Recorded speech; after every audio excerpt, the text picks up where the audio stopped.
to Guitar Books, the podcast. My name is Joe McMurray. The holidays are upon us, and today I'm going to be talking about several Christmas books. I don't usually do multiple books at once, but I'm going to change things up today.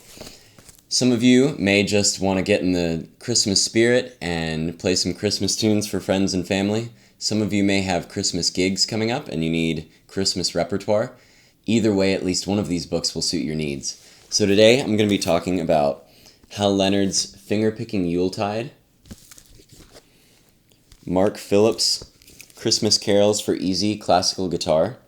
From here on out, I'm going to call this the Mark Phillips book. And Classical Guitar Christmas Sheet Music, arranged by John Hill, distributed by Hal Leonard. From here on out, I'm going to call this the John Hill book. You may have noticed that these two books, Christmas Carols for Easy Classical Guitar, the Mark Phillips book, and Classical Guitar Christmas Sheet Music by John Hill, both refer to classical guitar in the title. They were arranged originally for nylon string classical guitar, and I know a lot of my listeners probably play steel string guitar, but these books work just fine for steel string guitar. I tend to play these tunes on gigs with my steel string guitar. However, if I have my classical guitar out, I really enjoy using it to play these tunes. They work well on either type of guitar. This book, Fingerpicking Yuletide, I tend to play these more with my steel string guitar. Regardless, I'll talk about these in depth here and compare and contrast them. Before I get into these, though, in depth, I want to tell you about my own book. It's called Arranging for Fingerstyle Guitar. You can find a link to this in the show notes or the description below. In this book, I show you how to arrange one simple melody in hundreds of different ways so that in the end you can hopefully arrange any melody in a variety of styles. Also, if you haven't heard my music, I've recently released 4 tracks from my upcoming album, which is called Pins on the Map. You can find the 4 tracks on all of the streaming services. The 4 tracks available now are Open Road, Lost and Found, The Matador, and most recently, Pins on the Map, the title track. So I hope you'll check that out.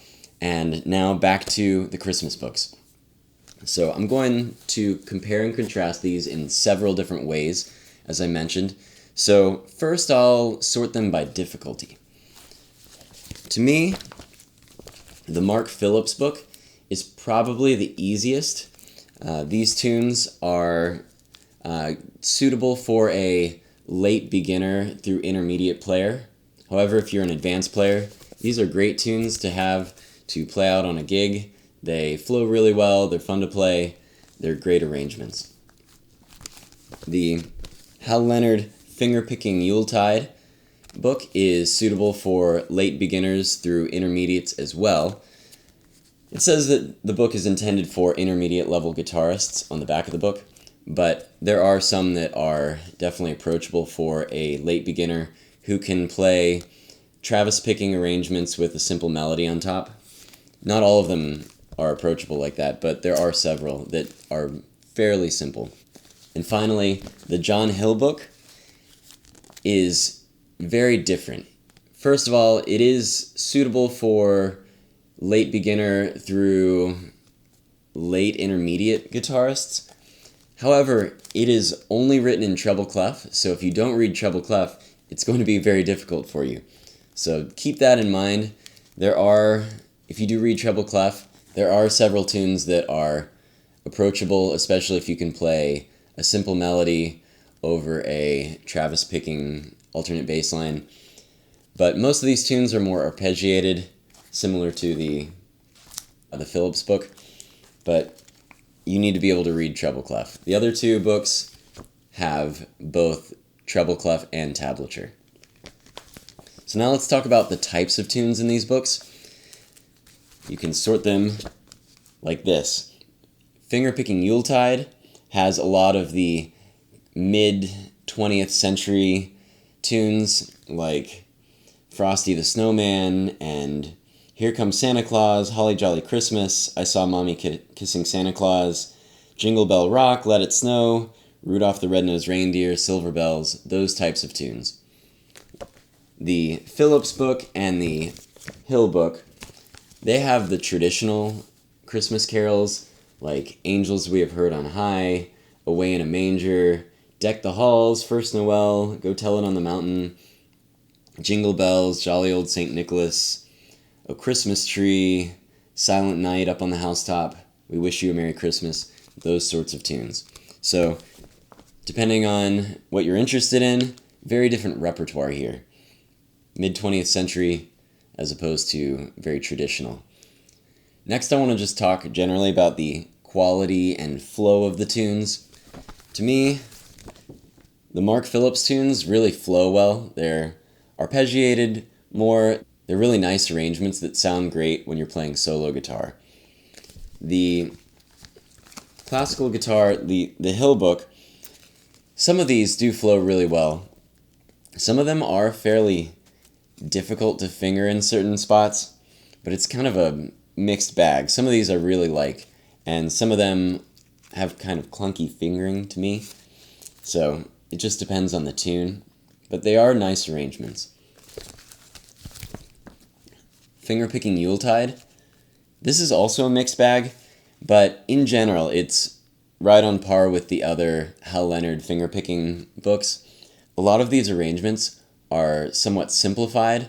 They have simplified some of the rhythms and the bass lines, and they've made it more approachable for intermediate level guitarists and even late beginners. However, I sometimes really like this because it's easier to play and you can just add in your own inner harmony sometimes, or you can just spruce up these arrangements. Sometimes you can add in a little bit of arpeggiation here and there, and it just really makes these arrangements much better. However, sometimes if you just play them as they are, they can be a little bit uninspiring sometimes. It just depends on what you do with them. So I'll show you later when I play through some of the tunes how you can take a tune that sounds decent and you can make it sound really good. So again, I love these tunes as a starting point, and with just a little extra work and effort and creativity, you can make them into great arrangements. So now I'll just talk about the number of tunes, the quantity of tunes, since we already talked about quality. So the Fingerpicking Yuletide, this has 16 tunes from the mid-20th century. The Phillips book has 22 traditional carols, and the Hill book has 30 traditional carols.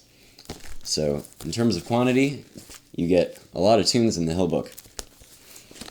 Finally, one other factor you may want to take into account is that the only book out of these three that actually has lyrics written in is the Hal Leonard Fingerpicking Yuletide, which is nice if you are playing music with family or friends and you want them to be able to sing along while you're playing.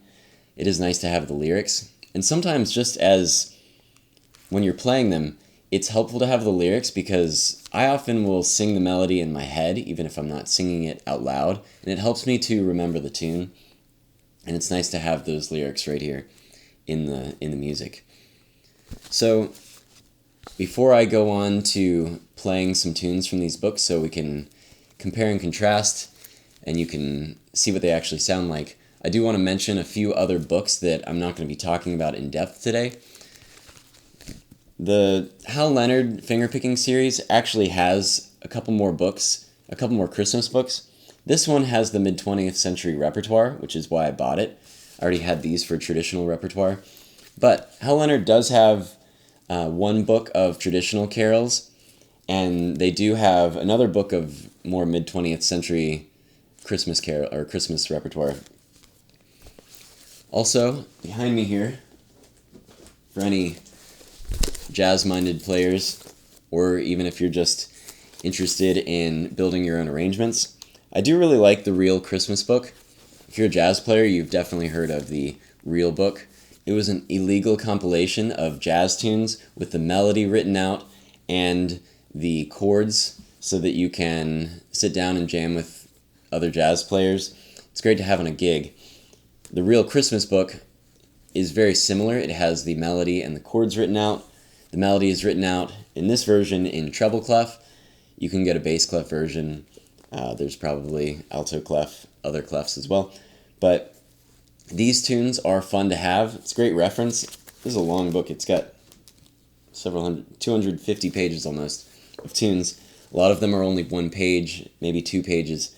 These, however, they're not really in the right keys for fingerstyle guitar often, and they are pretty jazzy, which is great if you want jazzy.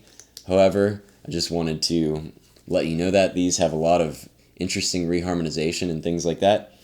But it's a great reference to have. Sometimes I'll cross-reference these tunes with the real Christmas book, just so I can sometimes get some ideas for reharmonization or a different way to play the melody, or just to look at it in a different key really quickly. So this is a cool book. Also, there are a couple more books I want to mention. In a previous episode, I reviewed Mark Wood's The Gigging Guitarist. He has a lot of great arrangements of Celtic and Appalachian tunes. He has a Christmas book out called The Gigging Guitarist Traditional Christmas Tunes for Fingerstyle Guitar. I have not been through it. I don't have it, but I really like his other books. I've got 2 of them, and I think that those are probably really nice arrangements. They're traditional carols. They're not going to be the mid-20th century repertoire tunes. Also, in a previous episode, I reviewed Bruce Emery's Fingerstyle Guitar from Scratch. This is a great book for beginner fingerstyle guitarists. He has a Christmas book out called Christmas Fingerstyle Guitar, Plain and Fancy. I don't have this book, but I do like his work. He's really entertaining. His writing is sometimes humorous, funny, fun to read. His arrangements are suitable for beginner players. So that's something that you may want to look into, but I haven't been through it myself. So that's all I have to say about these. 3 great books. If you're like me, you need all 3, but maybe you only need 1 or 2 of them. Also, one last thing to note is if you're watching this episode at the beginning of December, if you're a professional guitarist, you are already late, or if you're an aspiring professional guitarist, you're already late to the game here. I typically start thinking about Christmas music right after Thanksgiving, and that way I have about a month to really go through these and prepare them and memorize what I need to memorize. And then I have usually Christmas gigs starting right after Thanksgiving, beginning of December. I need to play some Christmas tunes tonight at my gig, and so you want to make sure that you're planning ahead and preparing. By the end of December, I usually get burnout of Christmas tunes, but then I can put them away and not think about them for the next 10 months. It's actually pretty nice to break up my normal routine with Christmas tunes for a couple months. Okay, so I'm going to go ahead and play through several tunes. I'm going to start out with a few tunes from the Mark Phillips book, Christmas Carols for Easy Classical Guitar. Alright, the first tune I'm going to play is O Come All Ye Faithful. I think that this tune is fairly easy. It flows really well. It has some interesting bass lines that act as counterpoint to the melody. So I'll go ahead and play a little intro, and then I'll go into the tune. And I'll play it through once.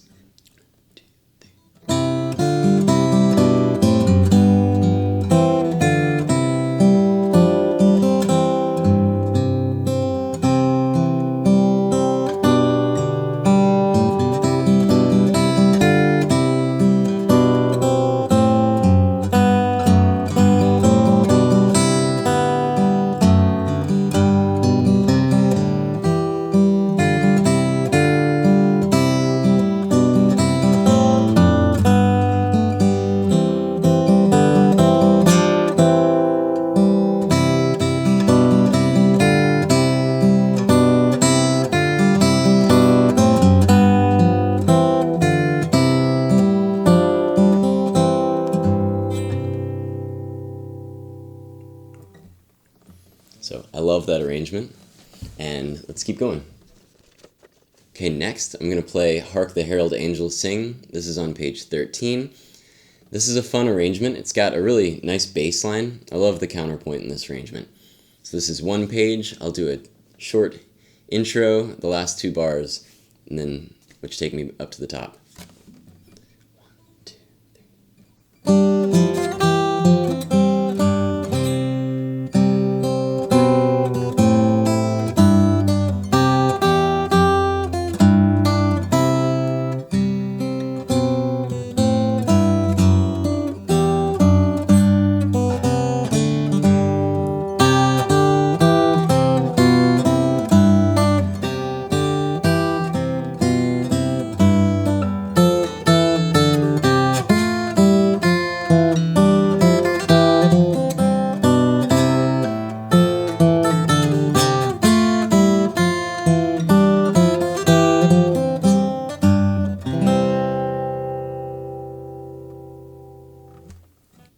So I really like that arrangement. I think it's got a fun bass line and the counterpoint between the melody, like I mentioned earlier. It's a short tune. You can play it through several times. You can use dynamics and tone color to try to mix it up each time. You can maybe add in some inner harmony. It's a pretty hollow arrangement. It doesn't have anything but the bass and the melody written in, but it's easy to add in some extra chord tones. Okay, let's do one more out of this book. The last one I'm going to play out of this book is O Christmas Tree. This is in drop D tuning on page 24. So I'm going to drop the D string down a whole step from E to D. Mark Phillips created a beautiful arrangement of O Christmas Tree. I love the drop D tuning for this one. It's in the key of D major. I'm going to go ahead and play it through once for you.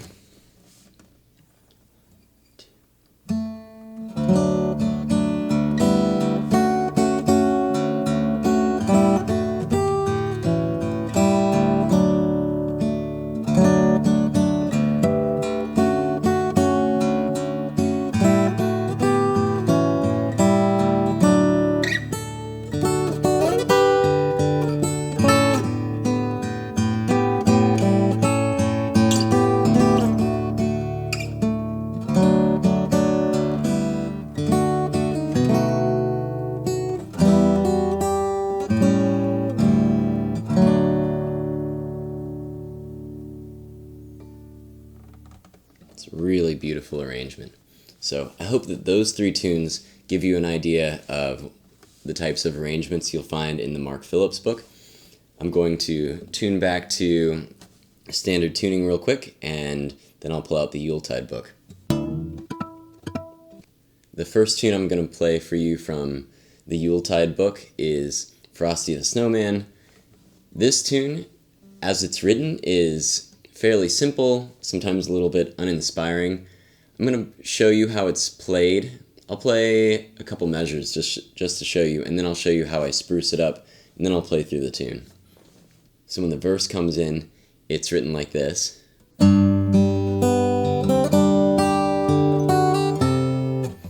I like to change the rhythm of the melody just a little bit and add some arpeggiation so that it sounds like this.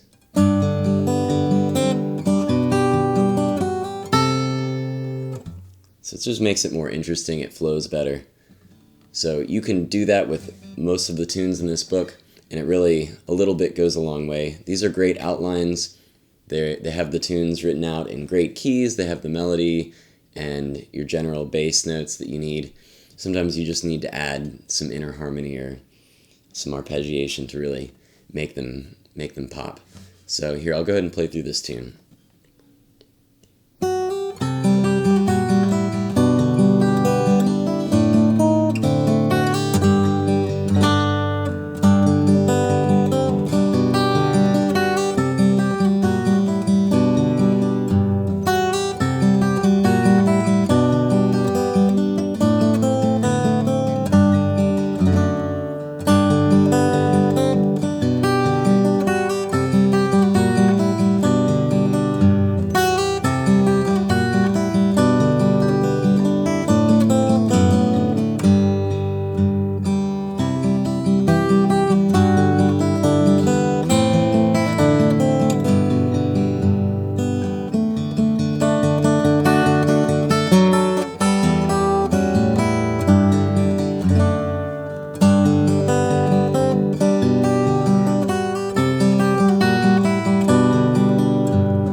love that tune. That's a really fun arrangement when you spruce it up a little bit like I did, and I play that one on gigs and it goes over well.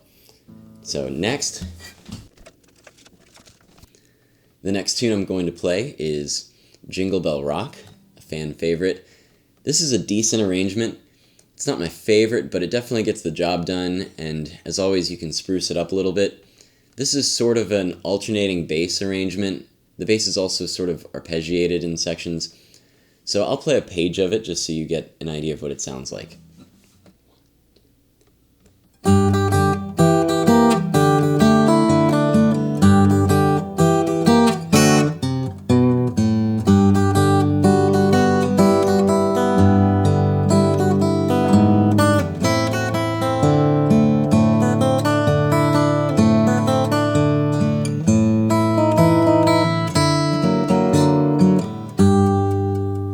Into the second verse. So it's a pretty nice arrangement. It definitely gets the job done. Let's move on to one final tune from this book. Okay, on page 32, I'm going to play Let It Snow. This arrangement is decent by itself. I'm going to spruce it up a little bit again with a cool little intro and just some extra inner harmony here and there. And yeah, here we go.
There you go. Really beautiful arrangement, especially when you add in a couple harmonics and a little bit of extra inner harmony and that sort of thing. So that's it from this book. I'm going to put this away and grab the Hill book.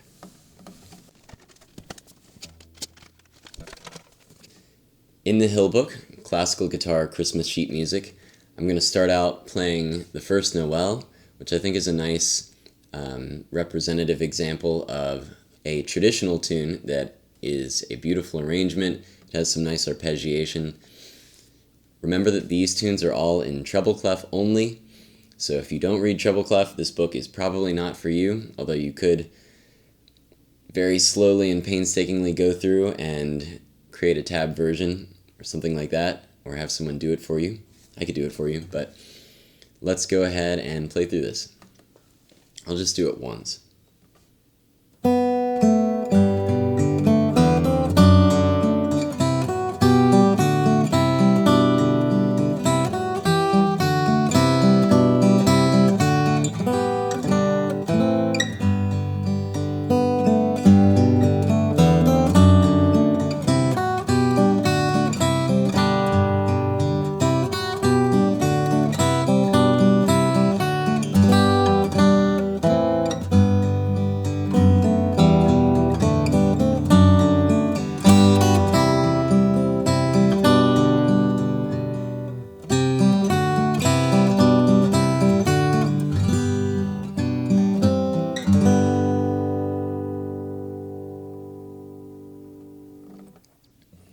That's a beautiful arrangement of that tune.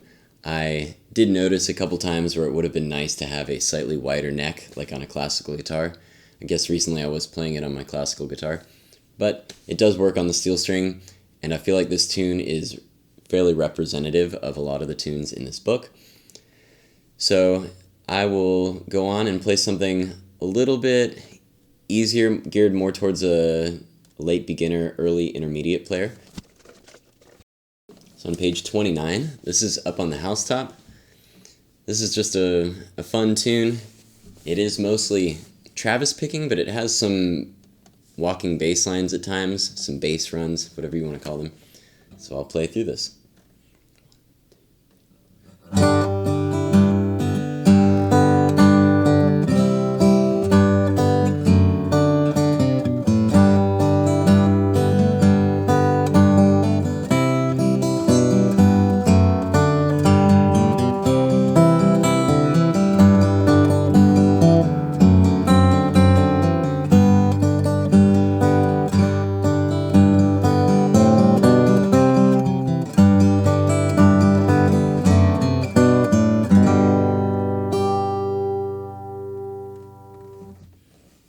So it's a fun tune. You could play through it a couple times. There's a repeat with a first ending and a second ending. Yeah, so I'm going to play one last little song for you. This one is not in either of the other books. It's Peter Tchaikovsky's March from the Nutcracker. I think it's a fun tune to have in the book, and I'm going to play just the first 2 lines for you. Okay, so here we go. So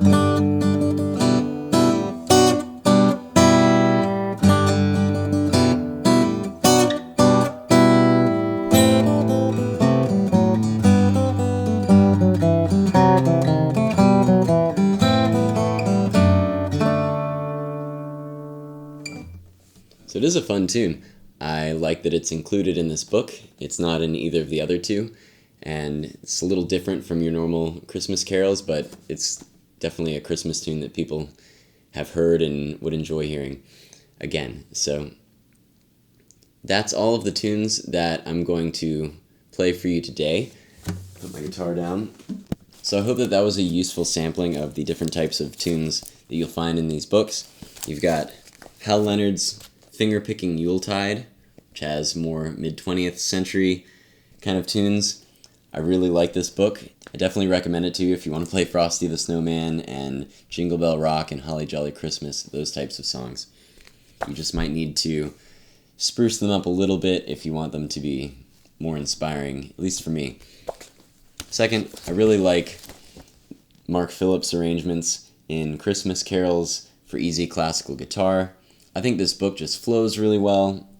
It has great, all the traditional tunes, and these are very approachable. And so when I'm sitting around with friends or my wife who sings, we can play through these pretty easily, and I can just play them and she can sing, and it's not a big deal. It's just a fun thing to do. These don't have to be really, Christmas tunes don't need to be super, super hard since you only play them for a couple months of the year. Finally, classical guitar Christmas sheet music from Hal Leonard, arranged by John Hill. This one is only in treble clef, so if you don't read treble clef, don't buy it. It does have some really nice arrangements. It has 30 arrangements, so almost twice as many as the Hal Leonard book. These are all traditional tunes. Some of them are really nice arrangements. Some of them are a little difficult, some of the fingerings. I did notice when I was playing First Noel that there were some times where I wish my guitar's neck was a little bit wider, and this is 1 3/4 inches, so this is a normal fingerstyle neck width. Yeah, so that is it for the books today. I do want to tell you a little bit more about my own book, Arranging for Fingerstyle Guitar. I mentioned it at the beginning of the episode. In this book, I show you how to take a simple melody and I show you how to arrange it in hundreds of different ways, so that in the end, you can arrange, hopefully, any melody in a variety of styles. So first, I show you how to take the melody and add a simple bass line underneath it, basically the root of each chord. Then we add in some inner harmony. Then we look at Travis picking or alternate bass lines, and then we look at arpeggiation underneath the melody. We look at things like playing the melody in the bass, utilizing thirds and sixths and tenths to harmonize the melody. We look at natural and artificial harmonics. Then we look at transposing the melody to different keys so that we can find the key that best suits the song for fingerstyle guitar. I show you how to utilize alternate tunings, but in a way that's slightly different from how it's presented in most books that I've been through. I tend to stay away from just going to an entirely new open tuning and then throwing a bunch of chords at you in a few songs that utilize this tuning. I like to show you how, with a song you're familiar with, you can change one bass string to allow you to grab different bass notes more easily, or something like that. You'll see if you go through the book. Also, I have 2 detailed chapters on reharmonization. This is when you put different chords underneath the melody. If you have been playing fingerstyle guitar, you know that if you just play verse, chorus, the 2 verses sound exactly the same, whereas if you're singing them, the verses have different lyrics. Well, with fingerstyle guitar, we have to do things like create melodic variations or harmonic variations. The harmonic variations we can get through reharmonization, where we put different chords underneath the melody, and it's really fun to do. It's something I'm passionate about, and I hope you'll check it out. And I do briefly give a brief introduction to more advanced melodies. Someday in the future, I'd like to be able to write a second book, but I'm working on something else right now, but we'll see if I get there. So finally, if you haven't checked out my music, as I mentioned earlier, please check out my music on the streaming services. I have 4 tracks available right now from my upcoming album, Pins on the Map, which will be available in January. But you can check out the 4 singles now on all the streaming services. So thank you so much. I hope you have a great holiday season. As always, feel free to leave me a comment and let me know if you have ideas for different books you'd like me to review, or just general comments about guitar or anything like that. Thanks, and have a good day.